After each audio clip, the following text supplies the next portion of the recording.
Welcome to USA Global TV and Radio, where our mission is to provide education, entertainment, hope, and inspiration. USA Global TV and Radio connects you with experts and audiences all around the world every single day to help you succeed in business and to live a richer life. Visit us at usaglobaltv.com to learn about career and life-changing training and mentoring programs like the Listening Mentor. Subscribe to our newsletter to stay informed about our special programs and offers. Discover how you can become a guest on one of our shows or a host or producer of a USA Global TV and Radio show of your very own. That's USA Global TV and Radio, where the doctor is always in.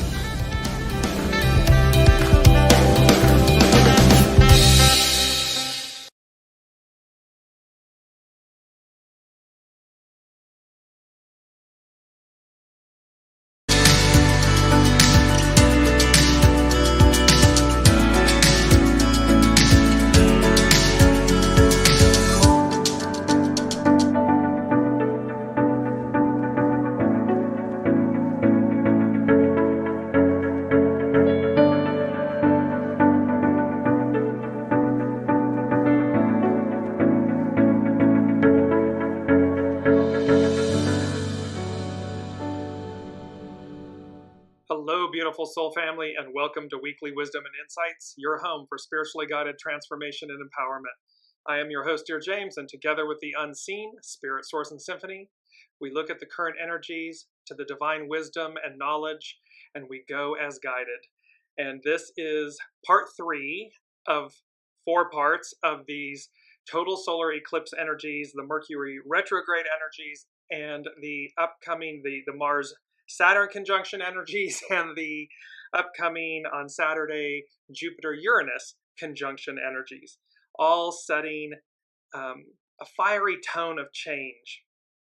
And so welcome, welcome, welcome. Lorna, welcome. Good morning. So we're going to jump right in. And as you're joining from around the globe, put a shout out in the comments and let us know you're there. And remember that we incorporate your comments and questions live throughout the broadcast. So welcome, Alicia. And just to start off, we're gonna stroll, since this is part 3 of 4 parts. We're gonna look at the main themes of where we began at the eclipse energies. The first one was a threshold moment, reinvention. And threshold, the level or point at which you start to experience something, or at which something starts to happen or change. To invent again or anew, especially without knowing that the invention already exists, to remake or make over as in a different form. So this is all about our reinvention, literally micro, macro, from the inside out, the whole of the whole. And then last week, part 2, we had stepping through the doorway. What was I made for?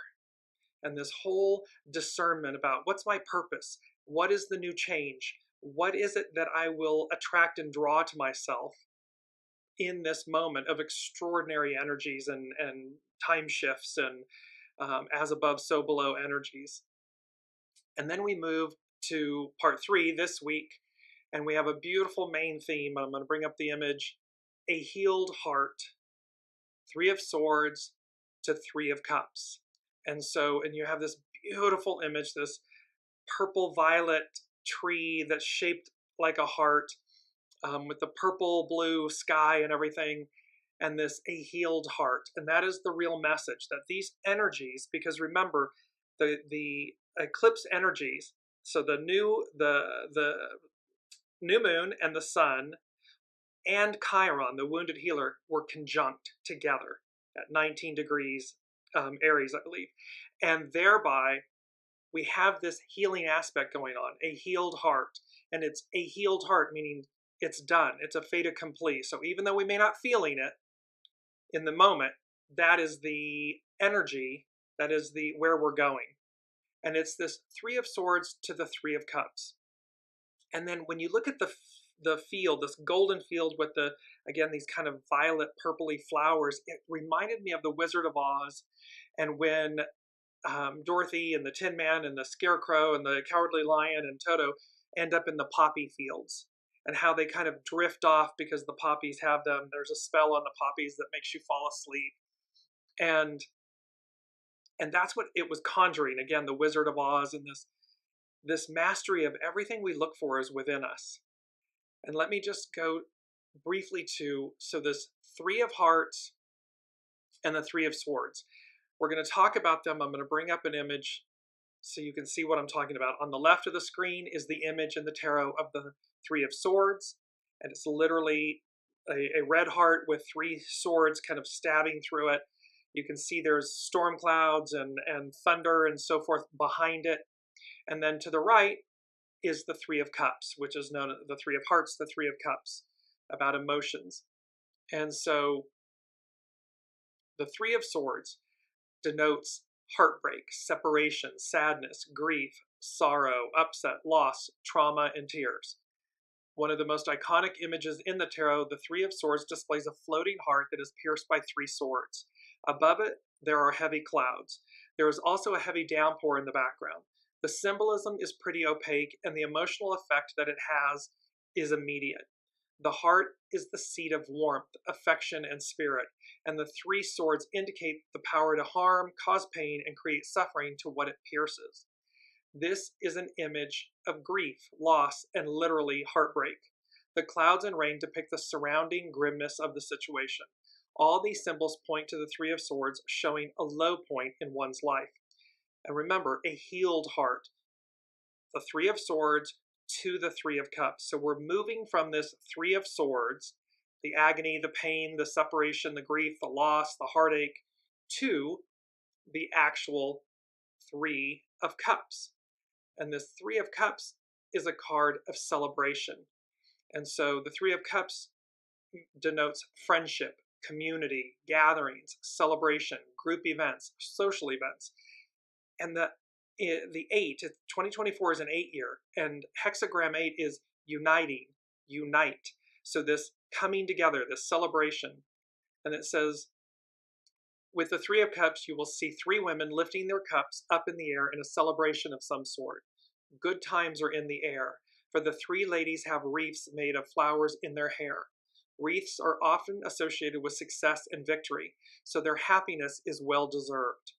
The ladies are also seen standing on top of a field of flowers and fruit, further adding to the joyful feelings and abundance in this card. There are feelings of beauty, growth, compassion, and happiness that the women share between each other. Women, three women. And this reminds me of the Moirae. And the Moirae are known as the Fates. So in Greek religion and mythology, the Moirae, often known in English as the Fates, were the personifications of destiny. They were three sisters, the spinner, the allottor, and the inevitable. Their Roman equivalent is the Parcae. The role of the Moirae was to ensure that every being, mortal and divine, lived out their destiny as it was assigned to them by the laws of the universe. And this plays to our, let me just go back to quickly, our mantras. The first mantra in part 1 was, I am open, able, and willing to reveal my spiritual fulfillment. So it's already, the Moiraes, it's already been spun, allotted, and is inevitable. It's already present, it already exists. And we're simply meeting them. And so to go on with the Moirae, for the mortals, this destiny spanned their entire lives and was represented as a thread spun from a spindle. It's like the silver cord. Generally, the Moirae, were considered to be above even the gods in their role as enforcers of fate, although in some representations, Zeus, the chief of the gods, is able to command them. The concept of a universal principle of natural order and balance has been compared to similar concepts in other cultures, such as the Vedic Ra, the Avestan Asha or Arta, and the Egyptian Mot.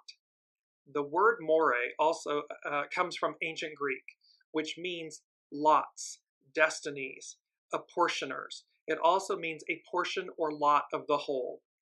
It is related to meros, part, lot, and moros, fate, doom.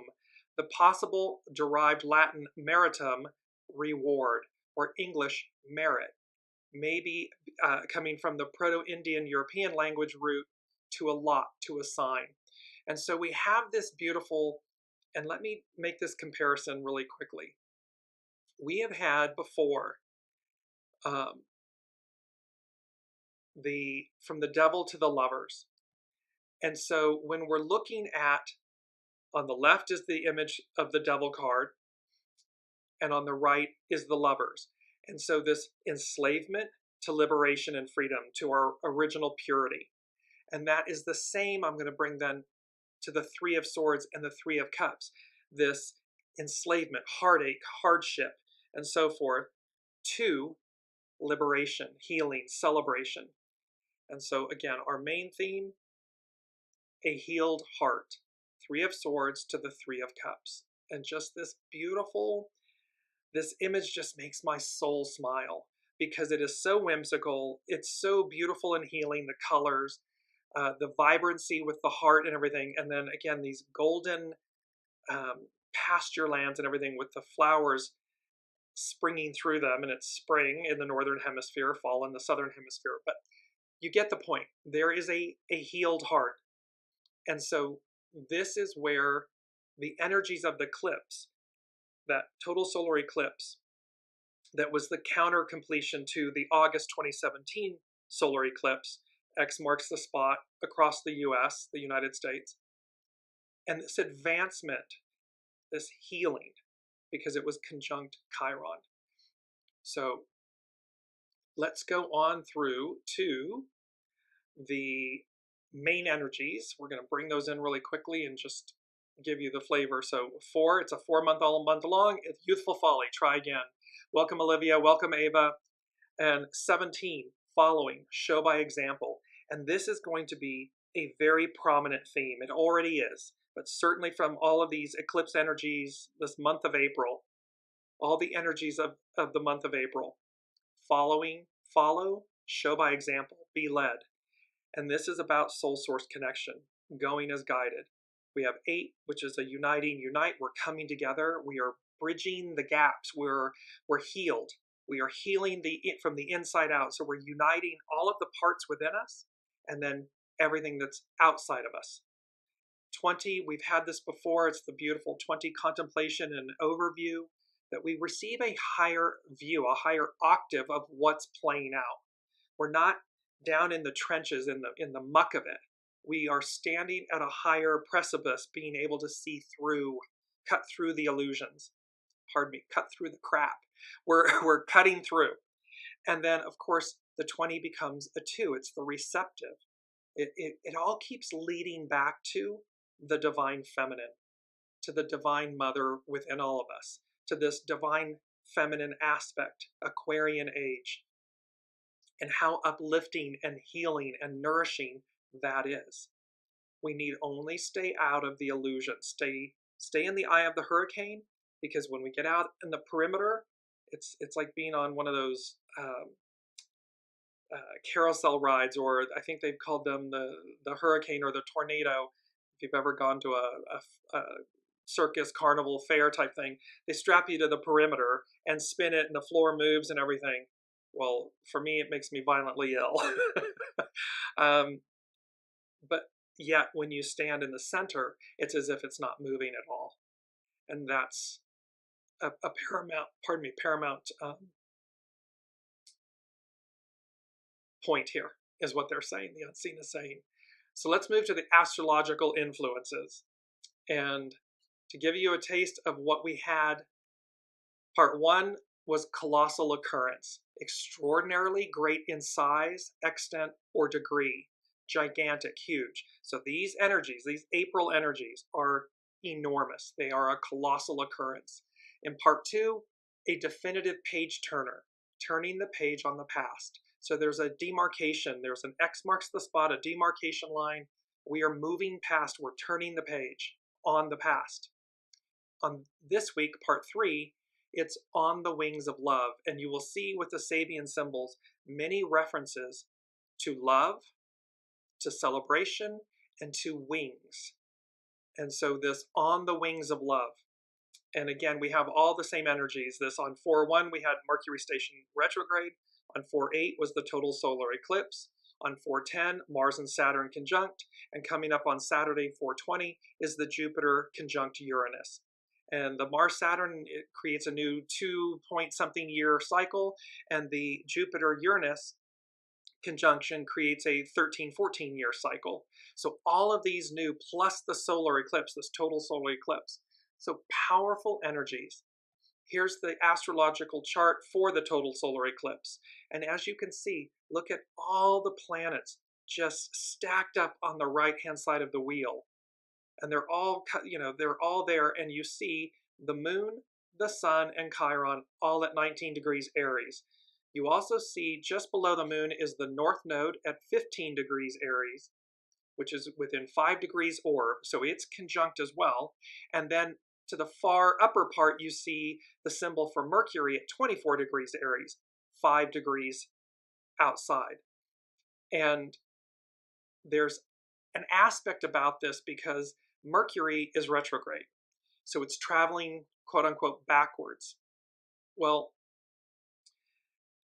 the second thing that the unseen, I've skipped the first thing, I'll come back to it. The second thing the unseen said was Mercury retrograde. And then I heard the lyrics, "Baby, think twice, this is serious." It's from the song, it's by Celine Dion. And the point was, they're talking about a doubling and tripling down on the eclipse energies, messages, movements, and changes. Because Mercury advanced, it went forward, it was leading the way, it crossed the 19 degrees of Aries.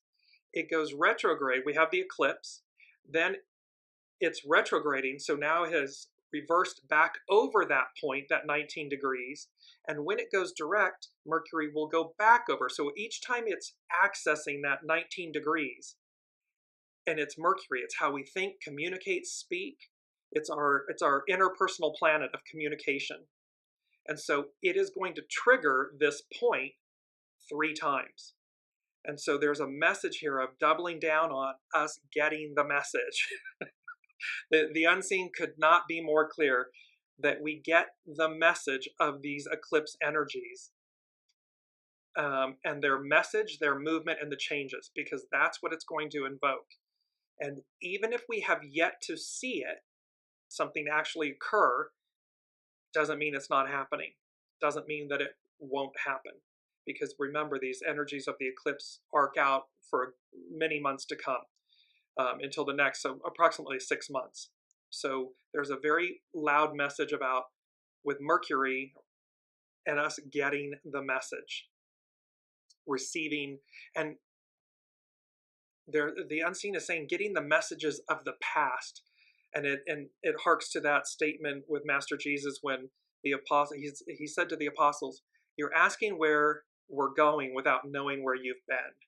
And so this is about, remember, Mercury retrograde, they said to us, it's the vision of the vintage convertible car. We're driving forward, open lane. It's not traffic. It's like an open country road.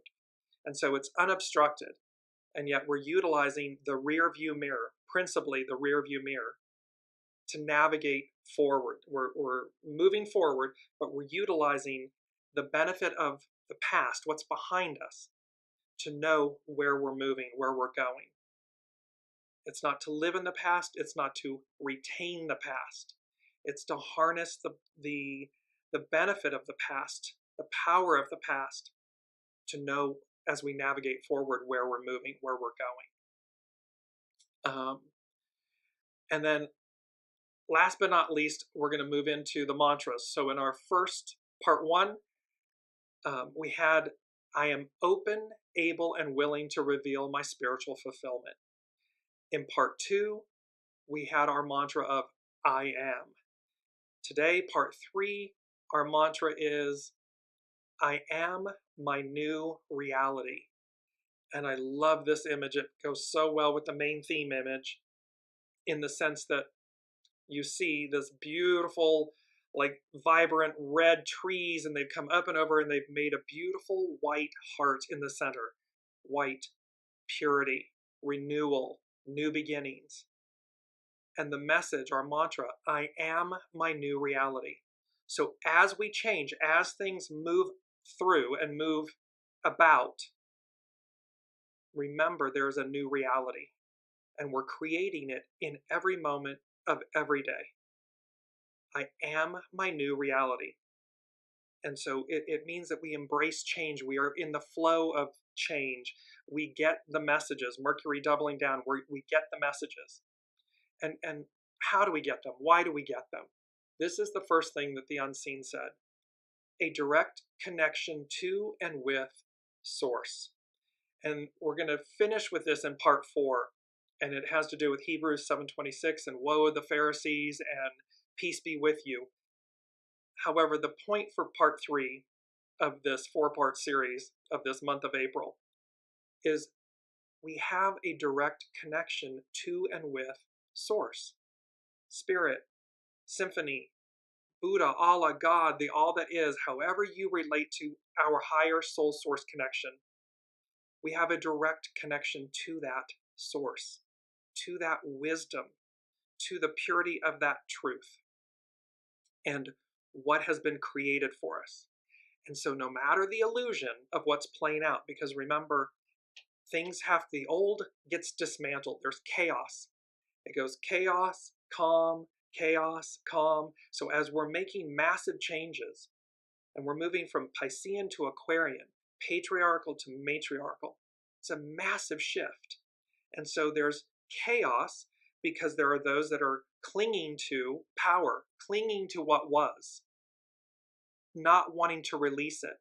And yet there's an entire other bevy of souls, 8 billion souls on the planet, that are ushering in, welcoming the new energies. And so there's a shift, not to mention these April shifts, all supporting the greater shift. So let's move into the Sabian symbols because they're quite extraordinary, and it's been some time. We've been breaking them down. So the first we're gonna address, because on Saturday upcoming on April 20th is this Jupiter-Uranus conjunction. Its Sabian symbol is white dove flying over troubled waters, the spiritual inspiration that comes to the individual in the overcoming of crisis. Here also we are confronted with a symbol of guidance, and the dove flying over troubled waters reminds one of the story of Noah and the ark. Noah met his and mankind's crisis courageously and in complete obedience to God's promptings. The test completed, a healed heart. He received the dove's message. It is a message from the Holy Spirit announcing a new dispensation. This symbolic scene can be applied to personal crises resulting from emotional upheavals or from the eruption of unconscious forces and impulses into the consciousness when the crisis has been faced in the right spirit. So the unseen has been guiding us all along. Do the right thing for the right reasons and the rest will come. Align, align, align from the inside out. Stay in alignment, stay in peace, stay in harmony. Stay in the center, in the eye of the hurricane. This second stage symbol is in contrast to the preceding one because here it is not the product of a culture, a book, but instead the rhythm of cosmic, God-ordained cycles that reveals in its conclusive beat through a living and concretely significant sign. So this is about a living, breathing God, source, that is, and its rhythmic cycles and how we advance. And through this, it's a concretely significant sign. It is a reward to the faithful. And so see this, the more, the Three of Cups, moving from the Three of Swords, the pierced heart, the heartache, the illusion, the difficulty, the challenge, to the celebration, to the healed heart, to the joy. And so this is where a reward to the faithful comes in. So this is the symbol for this upcoming Jupiter-Uranus conjunction that's going to set the tone for the next 13 to 14 years. This upcoming conjunction is also conjunct It's called Beta Doradus, and it's a comet. No, it's not a comet. Pardon me. I'll come back to it. I'm drawing a blank. But it's known as Beta Doradus. Now, the etymology, the meaning of Dora means God's gift or gift from God. Dorado, as in like El Dorado. So Dorado means dolphin fish or gilded and golden. So this Beta Doradus, the Sabian symbol for its degree, is a jewelry shop filled with valuable gems, the social confirmation of natural excellence. Two elements should be distinguished in this symbolic picture: the gems that result from natural processes, often induced by extreme volcanic heat and pressure, and the finished products of refined craftsmen. So just in that, we're talking about the gems that result from natural processes of extreme volcanic heat and pressure. We are that gem. We are that diamond, that ruby, that emerald that has sustained extreme heat and pressure, change, chaos. And we are also then the finished product of that refined craftsman, meaning we're walking the talk. We walk the walk. We do the works. And thus we shine. Our inner light shines like a brilliant gem.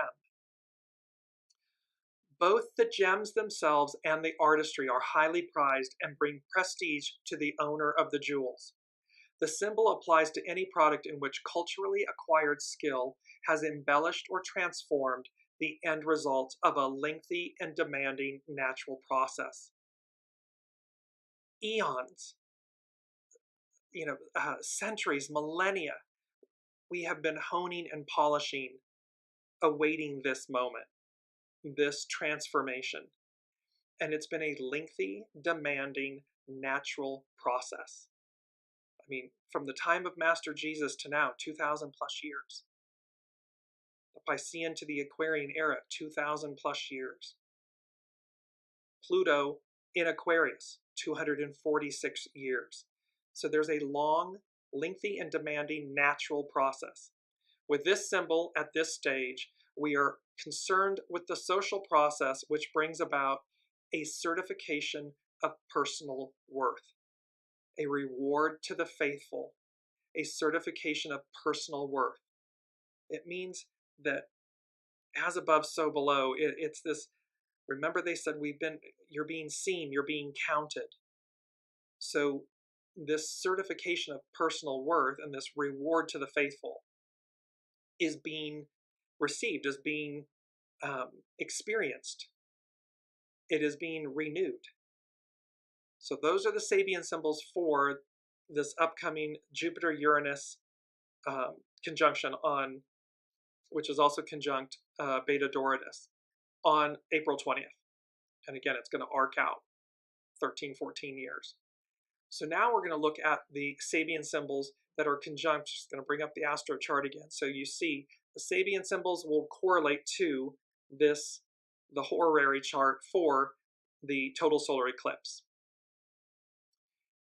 So here's Jupiter. Again, this reference to wings. So wisps, welcome Jennifer, wisps of wing-like clouds streaming across the sky. The awareness of spiritual forces at work. Any emergence of life potentialities from the depth of the vast unconscious is answered by the spiritual activity of superconscious forces in a cosmic kind of antiphony. It's a responsive alternation between two groups, and especially of singers. So as above, so below. So it's the unseen and 8 billion souls in reciprocity, bouncing back and forth. The individual who has taken a new step in their evolution should look for, quote, the signature of divine powers confirming their progress. This is about synchronicity. This is about in alignment with the soul source connection, being in alignment with the unseen. And there's a signature of divine powers confirming your progress. You will see it. When you are open to it, your eyes will see it because you're connected to it from the unseen. It may reveal the meaning of what is to come next. The, quote, wing-like clouds may also symbolize the presence of celestial beings, devas, angels, deities, blessing and subtly revealing the direction to take, the direction of the wind, of destiny, the more, the fates. They are the epitome of destiny, fate. And so here it's saying the wing-like clouds may also symbolize the presence of celestial beings, blessing and subtly revealing the direction to take, the direction of the wind, of destiny. This is about the fact that we will know. It's an intuitive knowing. We will know where to go, what to do, what not to do. We will know it, and it will have that signature of the divine powers, confirming your next moves, your next steps, what to release, where to go, what to accept, what to purge. This stage concludes a process which the individual, having experienced, should find themselves more securely established in their own original nature, soul source, your soul nature, your soul essence, receiving the blessings of supernatural forces. So we have blessings, we have a reward to the faithful, and we have certification of personal worth. These are incredibly auspicious messages from the unseen, tying to the energies and the planets in the natal chart at the time of the eclipse. The new moon and sun and Chiron, all conjunct at 19 degrees Aries. Their Sabian symbol is a young girl feeding birds in winter, overcoming crisis through compassion. So we've had crisis, we're overcoming crisis, and we're moving. So we're moving from the Three of Swords to the Three of Hearts, the Three of Cups, a healed heart. Nature's seasonal rhythms imply an oscillation between living and dying. Through creative imagination, humankind can fly over the cycle and discover means not only to escape from the fatality of seasonal decay or deprivation, but to assist other living entities to survive through crises. So we're leapfrogging, we're transcending them, and we're able to demonstrate and help others, assist others, demonstrate. It's hexagram 17. Follow, show by example, demonstrate. And by walking the talk, we naturally emit and demonstrate how you survive through crisis. Migrating birds fly south, but by establishing a partnership with other creatures unable to escape wintry deprivation or death, humankind can maintain the life of the spirit, symbolized by birds, steady through all crises, if, like a young girl, they are wildly open to the promptings of love and sympathy, divine feminine. And it's a young girl denoting innocence, vitality, innocence, and the beauty of the promptings of love and sympathy.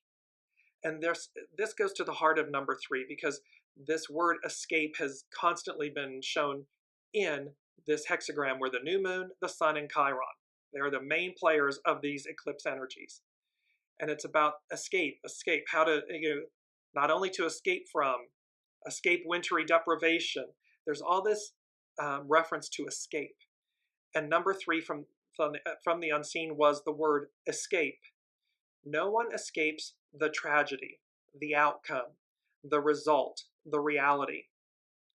And it has to do with, and then tragedy, a play dealing with tragic events and unhappy ending, especially concerning the downfall of the main character.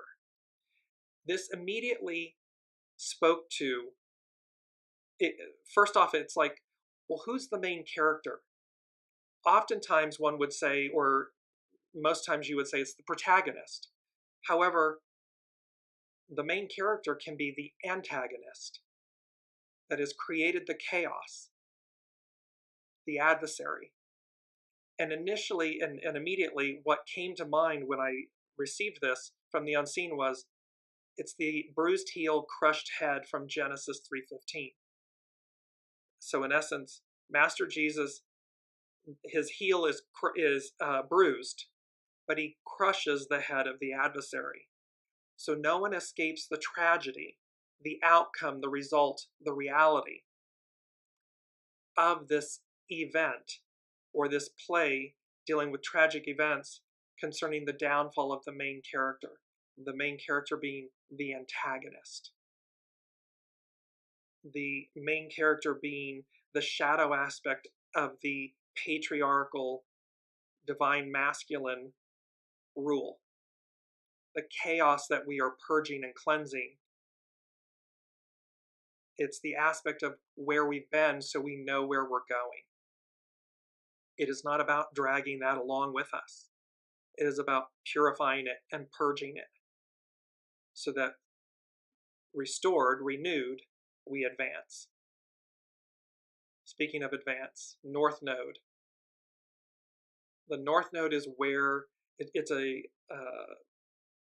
has to do with, it's a node, it has to do with the moon, and there's the North Node and the South Node, and the North Node denotes where humanity is going. Where is it leading us to? The Sabian symbol for it, nature spirits are seen at work in the light of sunset. So again, we have another Sabian symbol speaking about the unseen, about divine forces. It says, attunement to the potency of invisible forces of nature. In the light of personal fulfillment, symbol of sunset and wisdom, humankind may be able to establish a life-giving contact with natural forces. These are active anytime growth processes take place, but humankind's individualized mind is usually too focused on working for consciously set goals to be able to realize concretely the presence of invisible or occult forces in operation. We're too in the ego mind personality lane versus the soul source connection lane to recognize that these forces are in operation. They're working on our behalf, with us, for us. These forces constitute a specific realm of any planetary life. They are inherent in all biospheres on whatever planet. They are non-individualized and unfree energies forming in the substratum of all life processes. That's very wordy to say. They're everywhere. They're omnipresent, omniscient.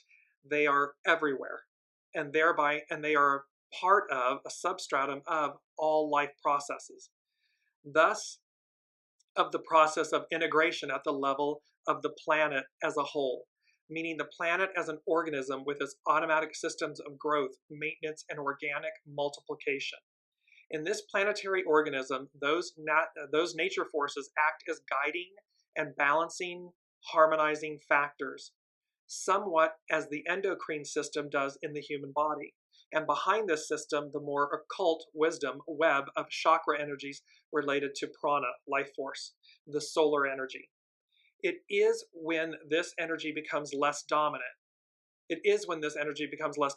Thus, symbolically at sunset, or when the body energy is weakened by illness, fasting, or sensory deprivation, that it becomes easier to perceive these nature spirits, quote, nature spirits, and to give them forms that symbolize the character of their activities. So in other words, when our defenses are down, when we're not in our ego mind personality lane, when we are uninhibited, relaxed, they become present. We see them, we connect to them more naturally and organically, and thereby we are able to perceive these nature spirits and to give them forms that symbolize the character of their activities.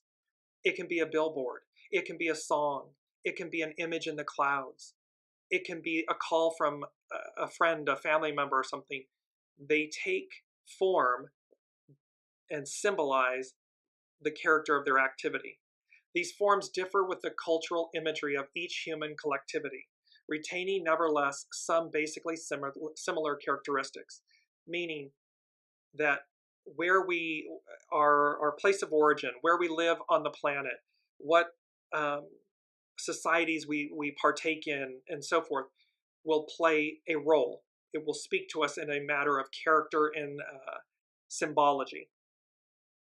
When this Sabian symbol reaches into the consciousness of humankind seeking meaning, it should be seen as an invitation to open their minds to the possibility of approaching life in a holistic and non-rational, intuitive manner. A soul source leading, your soul leads manner. This symbol implies a call to repotentialization. What this also means is the process of becoming like a little child. Master Jesus says, you want to inherit the kingdom of heaven? Be childlike. Be childlike means awe, wonder, openness, ability to communicate with the whole of the whole, with the unseen. It means to be in the lane of your soul, its purity, its innocence, its goodness, its openness, and its gnosis, its wisdom. If we are stuck in the ego, mind, personality lane, our head is down, we're disconnected from source because we're not childlike. We're the complete opposite of it. Now, Mercury. So here we are in Mercury. Let me know how this is all resonating with you all in the comments. There's big energies here because they're talking to us. A healed heart, 3 of Swords, 3 of Hearts, the 3 of Cups. A direct connection to and with source. That Mercury, we're coming to Mercury now, is doubling and tripling down. The unseen is saying to us, we're going to have really 3 occasions to get the message, to understand what's on offer here, because there is no escape. And no one escapes the tragedy, the outcome, the result, the reality of the downfall of the main character, which is the antagonist. And the antagonist can play many roles. And it's because number 4 from the unseen, they said, a bountiful blessing, crop, time, choose your side. So again, it's all of these Sabian symbols are bountiful. They're blessings. They're extraordinary. I mean, Jupiter, the great benefactor, Uranus, expect the unexpected. A total solar eclipse. The power of the moon to eclipse the sun, the equality of that, the unity of that. They're not adversaries. They're not fighting against one another. They work, the sun and the moon in an eclipse work together to eclipse things out of our lives, to advance us, to bring things, to purge, to cleanse. And then in its conjunct, the wounded healer, Chiron, a healed heart. Why? To bring about bountiful blessings, a bountiful crop, a bountiful time. Choose your side. And choose your side means, again, are you advancing? Are you openly embracing? Are you openly interacting with the unseen, with your soul source connection? Or are you attempting to stop time? Are you somehow team antagonist as opposed to team protagonist? Choose a side. Mercury, the Sabian symbol for Mercury. The possibility for humankind to gain experience at 2 levels of being. The revelation of new potentialities. Revelation, to reveal, to an extraordinary understanding event. In some unspecified way, the symbol is a guarantee that humankind can operate successfully at 2 levels of consciousness when they have previously met the condition mentioned in the preceding symbol. Be open, be able, and be willing to shape your translucent mind in the form revealing spiritual fulfillment. This is where the mantra came from. I am open, able, and willing to reveal my spiritual fulfillment. So it's saying that when we can operate at 2 levels of consciousness, when we've met the condition of the preceding symbol, which is I'm open, able, and willing to reveal my spiritual fulfillment. I'm aware that it exists. I'm ready to do it. And you will be able to experience life and power on inner as well as outer planes. The implied message is one of faith. Humankind can only truly experience what they deeply believe they can experience. So again, the reality of color versus technicolor. Does technicolor exist? Does a world better than the one we are currently in exist? Are we a part of it? Does that exist? The implied message is one of faith. Humankind can only truly experience what they deeply believe they can experience. In the individual micro of our lives, that truth holds. Do I believe I'm capable, I'm worthy, I can achieve, I can take the next step? That's what this symbol speaks to, and it's Mercury, how we think, how we communicate, our interpersonal planet of communication and thought. This symbol announces the possibility of a new step in evolution, but it is still only a possibility, a promise. Remember 7, the foundation of God's word. It's the foundation and the fulfillment of the promise. The individual is truly on probation. Choose your side. Align with your side, choose your side, and advance. Everything about you, align it together and advance. Venus, the symbol for Venus, a triangle with wings. You see many things: waters, wings, wisdom, higher power, higher forces. And this plays to number 5 that the unseen gave us, which is Fly Like an Eagle. And it's the Steve Miller Band. And I just want to go to, so about Fly Like an Eagle, written by Steve Miller and Steve McCarty. The song is purely and simply an account of the writer's interpretation of the Bible. From Mr. McCarty's website, he has this to say about the song. Steve Miller and I wrote this song together, which evolved over several years with several people during the early 70s. It has been used for themes for so many things, from football teams to the United States Postal Service. It is a very special song that is more serious and relevant today than even back then in the 70s. This song, Fly Like an Eagle, had its origin in another song previously written named In the Ghetto. It was a song of protest about the lack of U.S. government's involvement in the fair treatment of Native Americans.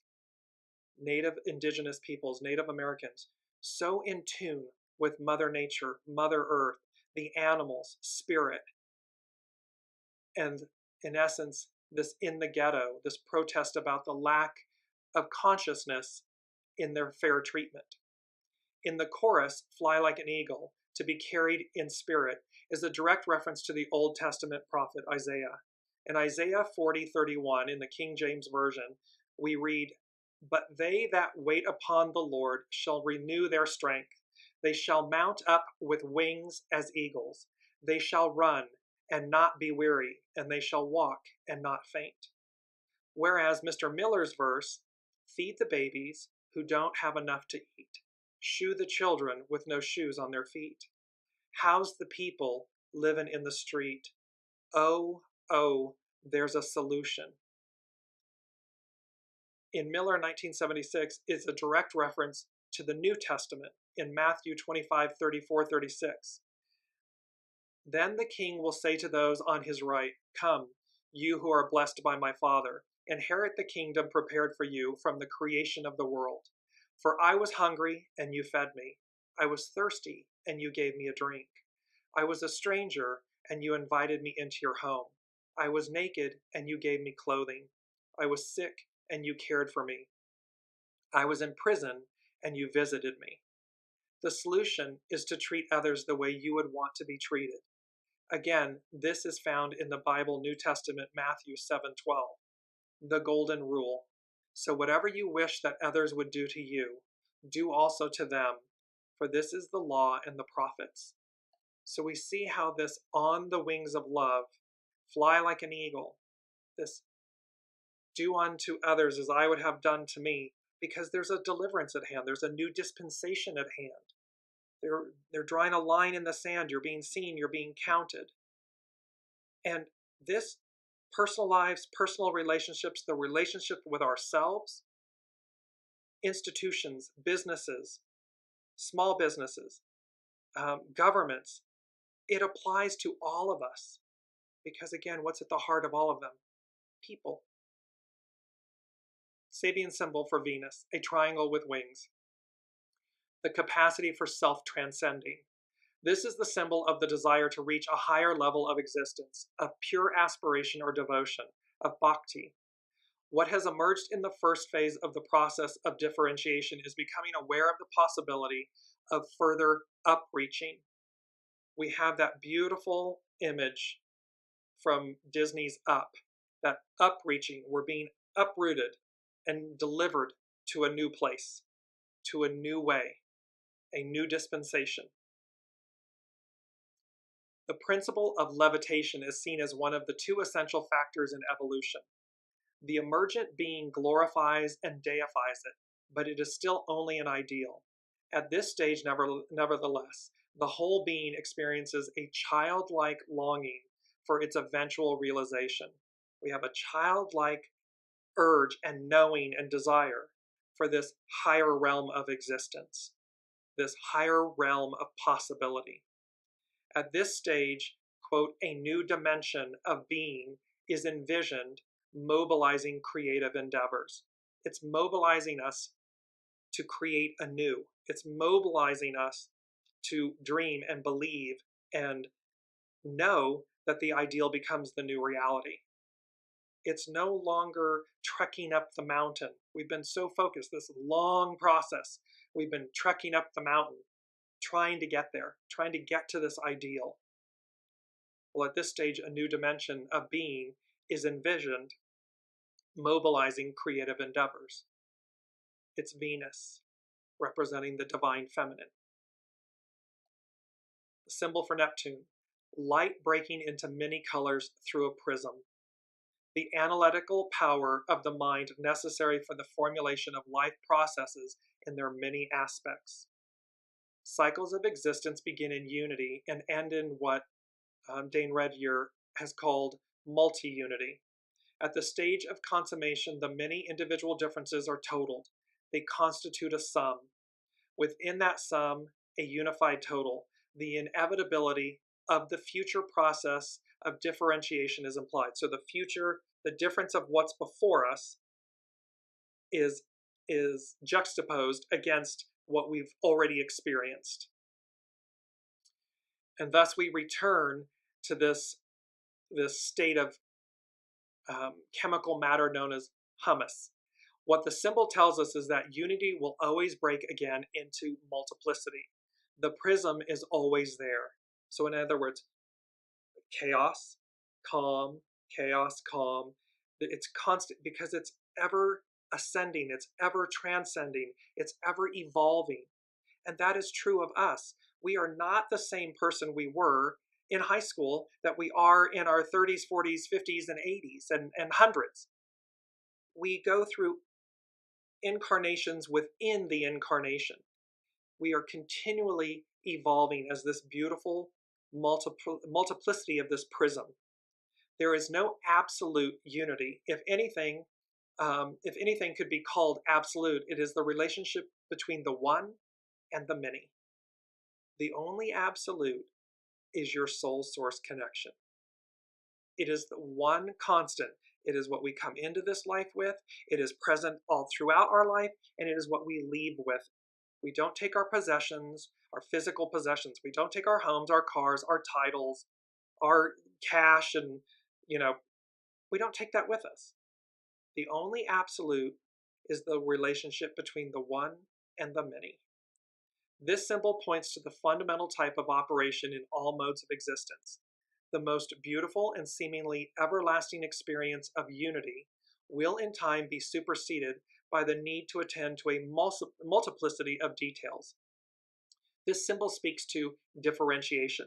So we break apart, that splitting apart, hexagram 23, we split apart from the old so that we, in essence, emerge as this new fractal, this new prism, this new ideal, new life, an incarnation within the incarnation that advances us. The last symbol, there's two more to go. Lilith, known as the Black Moon, Lilith, a girls' basketball team. You notice the reference there's 2 or 3 times where these Sabian symbols are referencing girls. So youth, divine feminine, the innocence, the beauty, and the optimism, the possibility that is embodied in girls. This symbol is a girls' basketball team. Physical training to inculcate the feeling of participation in a collective culture. Basketball presents an interesting symbol. The ball must be thrown into a narrow opening high above the head of the player. The ego consciousness, the ball, must be driven upward to a focal point or circle that is ready to receive it, that already exists. We've got to lift the ego mind personality to a higher state of being, i.e., the soul. In a sense, this parallels what the boy on the merry-go-round in Virgo 6 can do if he succeeds in penetrating the ring with his stick. But there are notable differences. Here, the players operate as a team. It's unity, it's harmony, it's balance. In the original formulation of the symbol, there was no reference to 2 teams and thus to the competitive character of the game. What should be stressed here is the formation of a group acting as an organic whole and training itself to operate in a social context. It's uniting, unite, it's hexagram 8. And it is about collaboration, not competition. Unity, not community. Community can denote division. Unity is oneness, it's wholeness. A definite type of educational activity is implied with cultural as well as emotional overtones. It implies the training for group integration of girls, meaning of a type of consciousness more specifically receptive to collective forces. It's the ingenue, it's the innocence of the divine feminine at its earliest stages. And thus this training for group integration of a type of consciousness more specifically receptive to collective forces. The innocence of the divine feminine and the empowerment of it, the unity of it, the driving force of it. Last but not least, we have Lot of Fortune. And its Sabian symbol is a butterfly with a 3rd wing on its left side. The ability to develop, for inner strengthening, new modes of response to basic life situations. The butterfly is the ancient and traditional symbol of the results of the process of spiritual rebirth. If the butterfly has 3 wings instead of 2, a special development of an aspect of the spiritual life is shown. So what this is speaking to is the butterfly representing spiritual rebirth, renewal, and this additional wing is a special development of an aspect of the spiritual life. So it's an addition of heightened seeing, heightened receptivity, being able to see technicolor, the unseen. 3 is a symbol of fulfillment. Some power has been added to the normal spiritual life of the individual person. Divine blessings, a reward to the faithful. There's an enhancement at hand. Something's being added to, quote unquote, the norm. The ideal becomes the new reality. The left side usually refers to the instinctual field of the consciousness, but it is also the heart's side, a healed heart. A new strength is shown, perhaps yet unrealized. So we're speaking to something that is present, being conferred, a new dispensation. However, it may yet be unrealized, meaning it may not yet be known to us that it's there. A 4th stage symbol usually refers to some kind of technique or technical achievement. What is implied here is that the contact with the revivifying life force can result in the appearance of a new faculty, the use of which may not yet be consciously evaluated. Indeed, it is the establishment of such a contact which constitutes a technique for original mutation.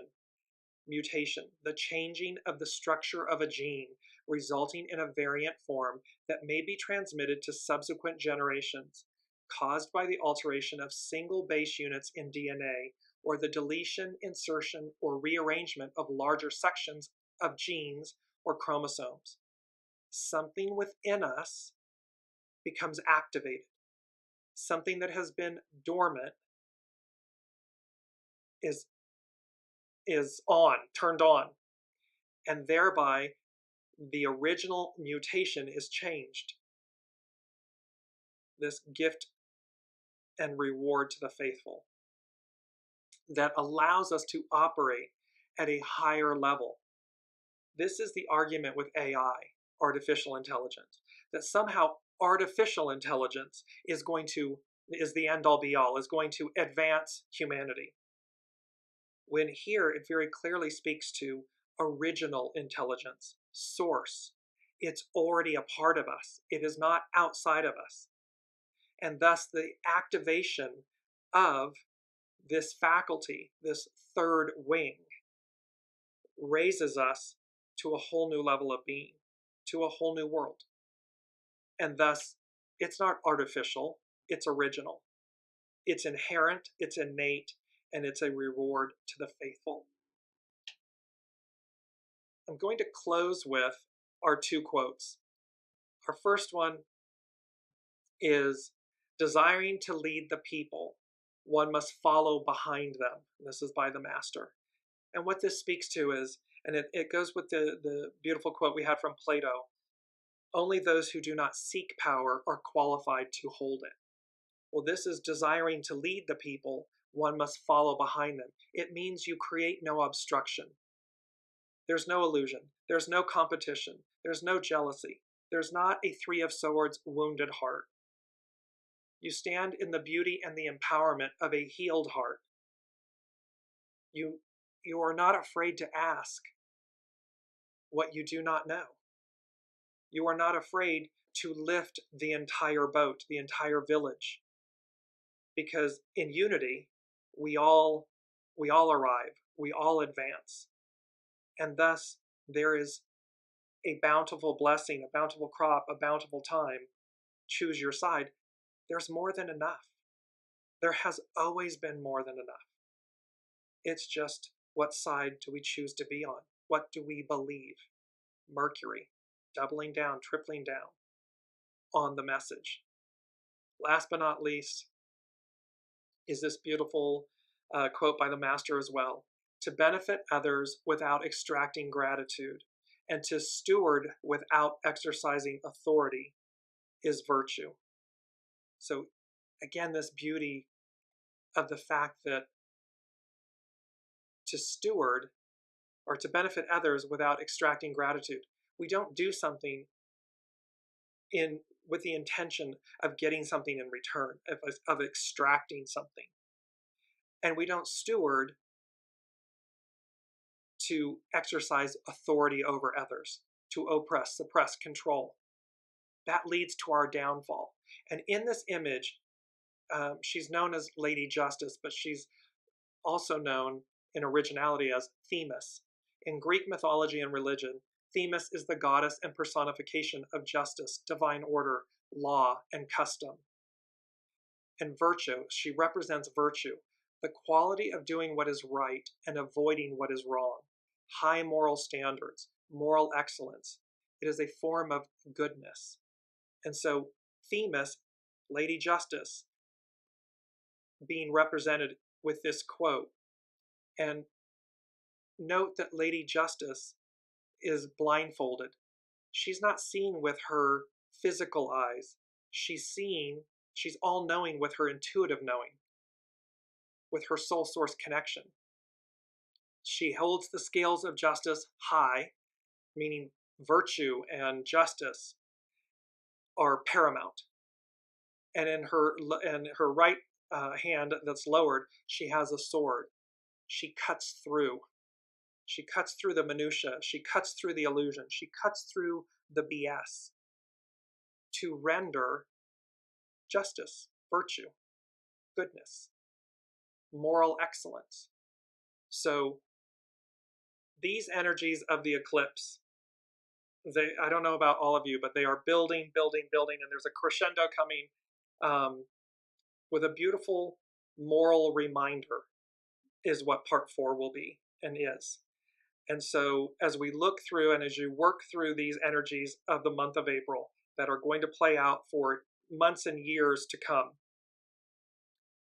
know that what is on offer is a healed heart. I'm just going to bring it up and close with it. It's our main theme of a healed heart. We're moving from the Three of Swords to the Three of Cups, from the Devil to the Lovers, from the antagonist to the protagonist, from reactive to proactive. Unity, harmony, goodness, grace, humility, opportunity. So fly like an eagle, and we will see you next week.